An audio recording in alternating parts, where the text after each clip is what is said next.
Now this book grew out of my passion for the West Indies and for West Indian history, which came about when I lived in Barbados as a teenager, which was absolutely fantastic fun, as I'm sure you can imagine. I mean, looking at this picture, I kind of want to go there right now. But you lived there for a little bit. I mean, one of the interesting things about sort of tourism pictures like this is how it's always fairly empty. And the other thing that the tourism pictures do, I mean, they're getting slightly better, is you never see any black people. The only black people you'll see will be a sort of waiter bringing you a drink.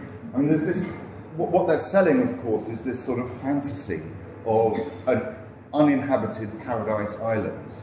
Now, if you go to Barbados or you go to St. Kitts or one of the other islands, and you get a bit fed up with sort of roasting on the beach, and you start looking around, as I did as a teenager, you find out they're really strange places. They ask so many questions. I mean, for instance, Barbados, it's about the size of the Isle of Wight, and it has nearly 300,000 people living there. It has very little water, it has no natural resources. What are all these people doing there? Why are they there? And then you ask other questions. Why is the accent rather like Irish or West Country English? And the minute you start looking at the history of the islands and finding out that Barbados, for instance, was at one time the most important place in the British Empire, it all seems even more sort of counterintuitive, strange, and interesting. I think our sort of popular perception of the West Indian Empire, if we have one at all, is of the fully formed plantation with the great house, with the sugar mill, and with a workforce exclusively made up of enslaved black Africans. Now, the horrors of this have been written about extensively and well, and that's really not what I was aiming to do in this book. I think fewer people understand how and why this situation came about. Originally, of course, Barbados was almost entirely white. There were maybe a handful of Amerindians or of black slaves working, but their status in the early days was very uncertain. Instead, it was, like the North American colonies, tens of thousands of young English, Irish and Scots working in the fields. So what happened to them? And why were they there? Who were they? And crucially, why did Barbados and the other islands, Antigua, St. Kitts, Montserrat, Nevis, change from this white settler society to black slave societies? And there's a wider question as well about our national involvement. There's a famous story of a young Englishman called Richard Jobson, who was in West Africa in about 1618 or so, trading for ivory and gold. Then an Arab middleman offered him slaves to buy, and he was totally shocked. He replied, "We English are not a people who trade in any such commodities." So why, only a couple of generations later, was England by some distance the world's largest slave trader? And at the same time, pretty much the freest place in Europe. Liberty in the 18th century was a national watchword of the English. So why, as Pitt the Younger said, was no nation plunged so deeply in guilt as Great Britain? One more question that I was very arrested. I was asked when I was in Barbados researching the book, by a local person I befriended. He said, "Matthew, what made these people so cruel? Was it the rum?" She asked. Anyway, the book, and what I want to say today, aims to unravel some of these questions by the telling of a handful of family stories of white West Indians over several generations following the rise and fall of the sugar empire. I think to begin to answer some of these questions, you need to go right back to the beginning. Barbados was first settled in 1627 by a party of about 50 Englishmen, including 18-year-old James Drax, who is the founder of one of the three families that I talk about, that I concentrate on in the book. Now, for them, it really was like the advertisement. It really was a completely uninhabited island. There were no footprints in the sand. It was very tough going when they first landed. The first night they sheltered in a cave, then slowly started clearing the thick jungle which covered the island at the time. They had to build huts, they had to dig wells. Arawak Indians were recruited from Guyana to help them with the planting of tropical staples like cassava. Even so, the 1630s were known as the starving time. Few had beds. The men, and they were almost all young men, slept in cotton hammocks in low-slung shacks. They had to light fires underneath to keep away the insects. Some grew low-grade tobacco or cotton for export, but few ships visited. But then, in about 1642, came the critical event of the story, and indeed much of our modern history. James Drax successfully planted and processed sugar on the island, which was an immensely difficult thing to do. When he shipped it to London, where sugar was still a scarce luxury, it made him a fortune. Soon others copied him, and the whole island was cleared and planted in cane. And from an impoverished backwater, it had changed to the richest spot of land in the world. And this is a map from about 1650, which shows the development of the island. You can see all the names of the plantations along the coast, and you can see Drax is there. But you can see the interior is still quite wild. You can see slaves being chased, camels who didn't take to Barbados at all. But very soon, all of that interior was cleared and planted with cane. And people started making very, very serious amounts of money. And Drax himself was knighted by Cromwell and then given a baronetcy by Charles II after the Restoration, which gives an indication of his sort of political agility. And he built himself, going the wrong way. That's James Drax. And there's Drax Hall, which is the oldest surviving Jacobean mansion in the Americas. It looks a little bit like it's seen better days, but visiting there was an amazing experience. I'm getting sort of shivers down my spine thinking about it now. Standing there, this was the place where all of this started. Following the successful growing of sugar in Barbados, it spread all around the Caribbean. The plantation system was created depending on slavery. Places as far afield as New England, Bristol, Liverpool, here in London, of course, thrived on sugar. Britain became rich, had enough money to fund the Industrial Revolution, and the story goes all the way through to the West India docks down the road from here. What was also amazing about Drax Hall is it is still planted with, that's the ruined factory, and it is still planted with sugarcane, as you can see there. And even more amazingly, it is still in the hands of the Drax family. Now they're now absentees. They come out and visit once a year. There is a white overseer, a black workforce, and the current owner is now a Conservative MP for South Dorset. Fairly hard right Conservative MP, anti-immigration, anti-foreign aid, but still making nice money out of his sugar plantation in Barbados. Up until this time of the sugar revolution and beyond, as I said, the population of Barbados and the other islands was almost all white. So who were these people? Some were from reasonably well-off backgrounds, maybe second or third sons who otherwise would have gone into the army or the church. There was a little bit of minor gentry.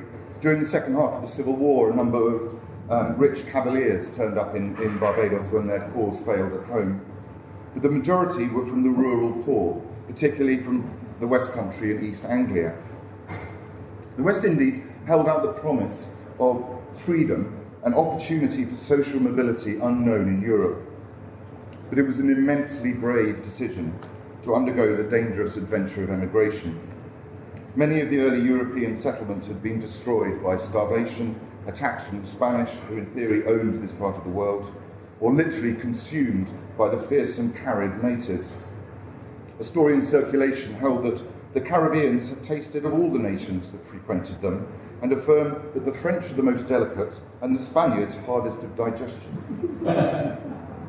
For nearly 200 years after the first settlements, the Caribbean remained beyond the line, a lawless space infested with privateers and pirates. That's the infamous Bartholomew Roberts, whose story I tell in the book. It was a paradise for thieves, smugglers and murderers, as well as an arena for incessant warfare between England, France, Spain and Holland. This is from St Kitts, Siege of Brimstone Hill. I think St Kitts changed hands something like 7 times in the course of 100 years. And of course, each time it got invaded, the whole place would be wrecked, mills would be, and houses would be burnt, slaves carried away, and the settlers would have to start all over again. A few more. That's another battle at the end of the 17th century in St Kitts, and that is the famous naval battle of the Saints. Obviously, the sea power was crucial to controlling these colonies, and that was when France's last attempt to invade Jamaica was defeated by Rodney. In addition to the warfare, there was the barbarously sticky heat, teeming insects, and the region's vulnerability to earthquakes and hurricanes adding to the dangers. Worst of all, though, were the unfamiliar diseases, against which newcomers had no resistance. Something like 1/3 of all white arrivals in the Caribbean would be dead within 3 years. To risk this, you had to be very brave or very desperate. In fact, about half of the white emigrants at this early period were indentured servants. Under the system of indenture, young men and women contracted themselves to work for a master for a period of 5 to 10 years. In return, they were given passage to the islands and subsistence during that time. Most were promised a one-off payment if they survived to the end of their term, which most of them, of course, didn't. Some of the servants were tricked by merchants or middlemen into selling their labour, or even kidnapped.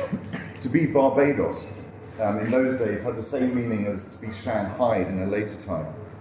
Traders and shippers, forerunners of the slave traders, made fortunes in this human cargo. Accounts that have survived show that few of these servants really knew what they were letting themselves in for. On crowded ships from England or Ireland, many died from sickness, and the survivors would arrive weakened, shaken, and utterly unfit to start the hard physical labour that was expected of them. Few were equipped with suitable clothes or hats for the scorching tropical climate. Strict rules governed every aspect of their lives. A visitor to Barbados in 1632 commented that the indentured workers were kept more like slaves than servants. Another writer who wrote a superb account of Barbados in the early days, called Richard Ligon, described in vivid detail the servants' wearisome and miserable lives. I had seen an overseer beat a servant with a cane about the head till the blood has flowed for an offence that is not worth speaking of, he reported. Truly, I had seen such cruelty done to servants as I did not think one Christian could do to another. In 1649, an extensive plot amongst the servants was uncovered in the nick of time. According to Richard Ligon, a large group of servants, greatly provoked by extreme ill usage, had planned to rise up, cut the throats of their masters, and seize control of the island. On the day before the uprising was scheduled to start, the plot was betrayed and the ringleaders seized. They were extensively tortured, and no less than 18 were hanged.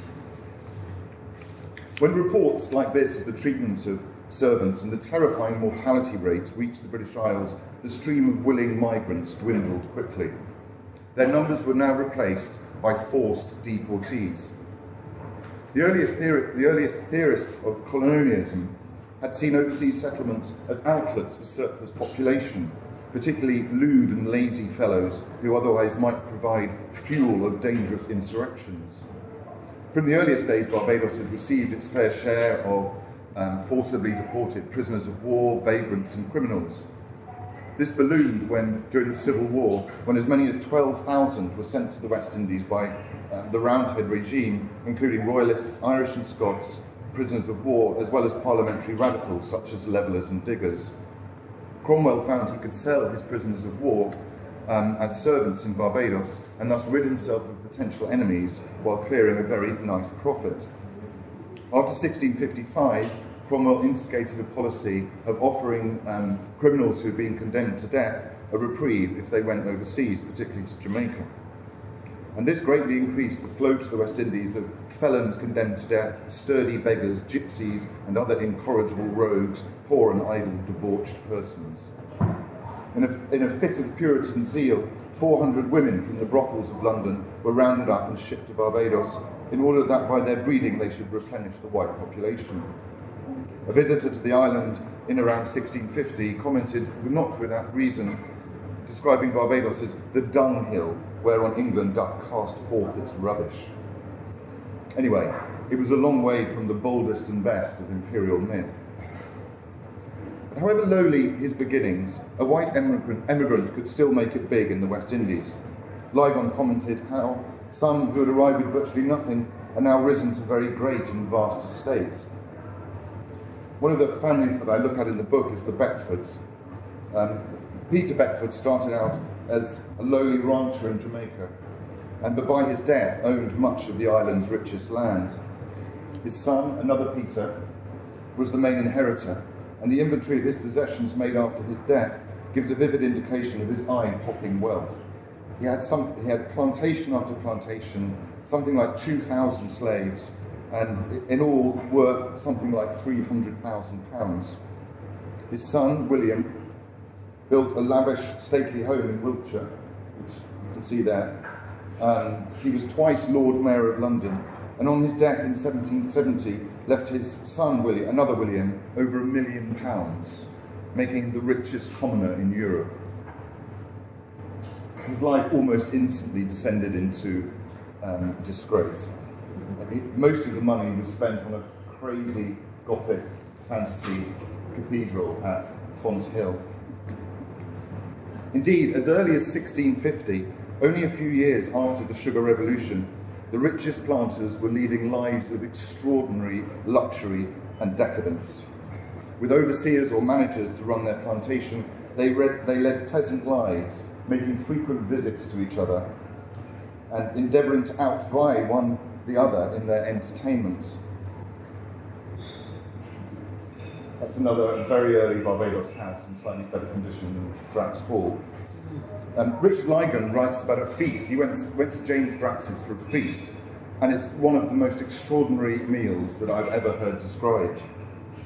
After a first course consisting of 14 different dishes of beef, there came, and I just want to quote a little bit of this, I don't know if it'll make you feel hungry or sick, a potato pudding, a dish of, sorry, that's a plantation dining room, a dish of Scots collops of a leg of pork, a fricassee of the same, a dish of boiled chickens, a shoulder of a young goat dressed in his blood and thyme, a kid with a pudding in his belly, a sucking pig, which is there the fattest, whitest and sweetest in the world, with poignant sauce of the brains, salt, sage and nutmeg, done with claret wine, a shoulder of mutton, a patsy of the side of a young goat, veal, turkeys, and it goes on and on, hens, rabbit, duck.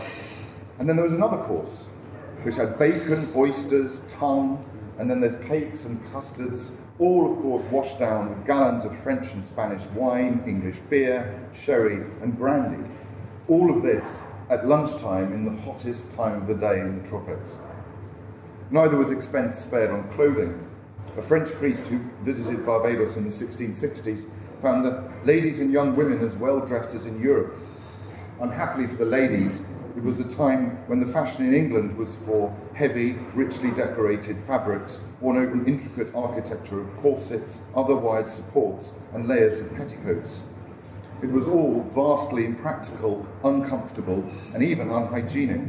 But strikingly, those who could afford it insisted on dressing for the climate at home rather than that of the tropics. If anything, the men were worse.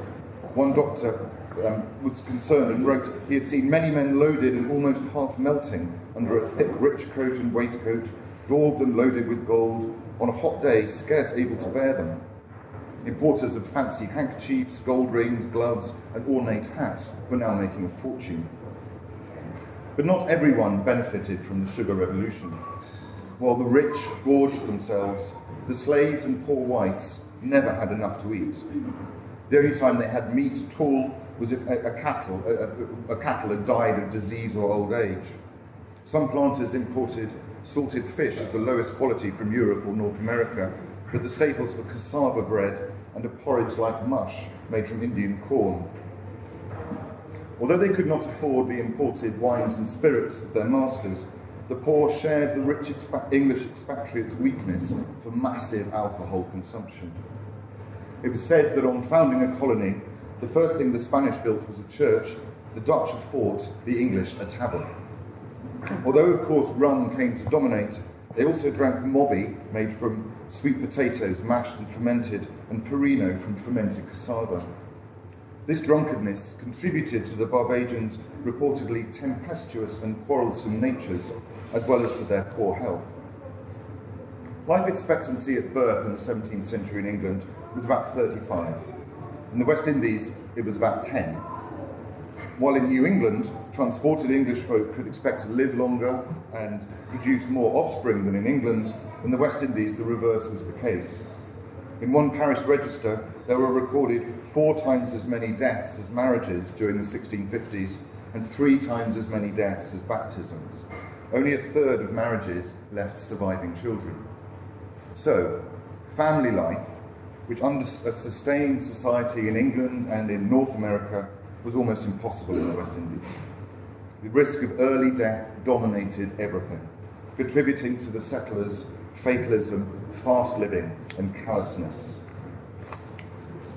The establishment of a sugar plantation took a lot of capital, which meant that the smaller proprietors were squeezed out as the super-rich expanded their sugar plantations. A number left Barbados for North America or the less crowded sugar colonies of the region, or in the hope of loot, on buccaneering cruises, or on one of the many disastrous local military expeditions where they had even less chance of survival. Thus, through emigration and death, their numbers steadily dwindled, and their places in the fields were taken by imported, enslaved Africans, who the planters found to be much hardier, better workers, and easier to control. The brutal treatment of the indentured white servants had paved the way for the horrors of chattel slavery. From a high of about 30,000, the white population of Barbados had shrunk by the beginning of the 18th century to less than 12,000, while the black population grew from a few hundred to over 40,000. So, later, 18th and 19th century emigrants to the West Indies would arrive in a very different society, where the aim of a white settler community had been abandoned in favour of mass black slavery. By 1720, blacks outnumbered white 8-1 in Jamaica. In other islands, Antigua, it was as high as 14-1. Thus, it now made sense to co-opt, through better treatment, any white person, however lowly, to the ranks of a garrison force to protect the ruling elite. Effectively, they were persuaded to identify themselves not by class, but by colour. Sugar cultivation had spread round the other English islands by this time, and places like Jamaica were now fabulously rich and important colonies. In around 1774, per capita wealth in England was around £42. In Jamaica, for a white man, it was more than £1,000. In Spanish Town, one visitor reported, it was surprising to see the number of coaches and chariots which are perpetually plying. Gentlemen sailed past, very gay in silk coats and vests trimmed with silver, waited on by blacks in the smartest livery, though 'tis an utmost pain to the uneasy slave. The inventory of a merchant tailor who died in 1756, with a client list that encompassed many of the great sugar baron families, included black silk breeches, silver spurs, coats with silver or gold lace, Dresden ruffles, silver buckles, and expensive belts and swords. The ladies, for their part, were dressed as richly as anywhere in Europe. But the inequality was extraordinary. 10% of those who held wealth owned 2/3 of the island's total. And death still dominated for whites of all classes. Kingston in Jamaica had the worst mortality rate, with as much as 20% of the town's population dying every year in the 1740s and 50s. That's the sort of rate that was suffered here in London in the Great Plague But in Kingston, this was going on every single year. Infant mortality in Jamaica actually increased from the 17th to the 18th century. Before 1700, 46% died before the age of 5. After 1700, it was 60%, as Jamaica's commercial success made it the hub for ever more virulent strains of fever and smallpox. Surviving infancy was no guarantee of a long life. A third of 20-year-olds didn't get to their 30th birthday. Half of 30-year-olds were dead before they reached 40. There's a very striking contrast with the mainland colonies in North America. There'd been about the similar numbers had gone from here to the West Indies as to the North American colonies, about 500,000 each. But by 1776, there was only 50,000 whites in the West Indies, compared to 2 million in the 13 colonies. 18th century writers on Jamaica, hoping to promote white migration to the colony, could not deny the fearsome death rate. One even wrote that although Jamaicans declined sooner, they console themselves, however, they enjoy more of the real existence here in 1 hour than the fair inhabitants of the frozen, foggy regions do in 2. Most, though, like early promoters of Barbados, blame the habits of the Creoles for contributing to their downfall. Too many, wrote one, keep late hours at night, lounges abed in the morning, gormandizes at dinner and supper on loads of flesh, fish and fruits, loves poignant sauces, dilutes with ale, porter, punch, claret and Madeira, frequently jumbling all together, and continues this mode of living till, by constantly manuring his stomach with such a heterogeneous compost, he has laid the foundation for a plentiful crop of ailments. Everyone agreed that rum, or kill devil as it was also known, had killed thousands. This is a drawing done at the time of Jamaican life, the blessings of the torrid zone. And here you see the planters, and you can see their whole lives are on death's, balanced on death's side. And below you can see the beast of yellow fever. The imminence of death contributed to the sense of impermanence, the narrow hedonism, and the absence of the preserving spirit that was found in North American colonies. There was, one writer complained, a lack of public spirit in Jamaica. There were hardly any bridges, fords or roads, schools were thin on the ground, universities and libraries non-existent. While the North Americans had Harvard and Yale, West Indians who could afford it all sent their sons to England to be educated. Only in 1721 did Jamaica get its first printing press, almost 100 years after Massachusetts. Few people went to church or read books, preferring gaming to the bell lectures and a pack of cards to the Bible. While most West Indians were indeed sojourners, incomers, transients, looking not to belong to Jamaica or Barbados, or to be part of a viable society, they wanted to make money fast and get out while they were still alive. One thing that's striking when you look at the profile of emigrants, so many of them had recently experienced some sort of personal crisis, be it a failed love affair, financial difficulties, or scandal. The typical immigrant from Britain to the West Indies in this later period would be a young man hoping for a job as an overseer or bookkeeper on one of the sugar plantations. Several men have left accounts of how disorientating it was to arrive in the West Indies for the first time. Here I find everything altered amidst all the variety which crowds upon my sight, wrote one of his first arrival in Jamaica in the 1730s.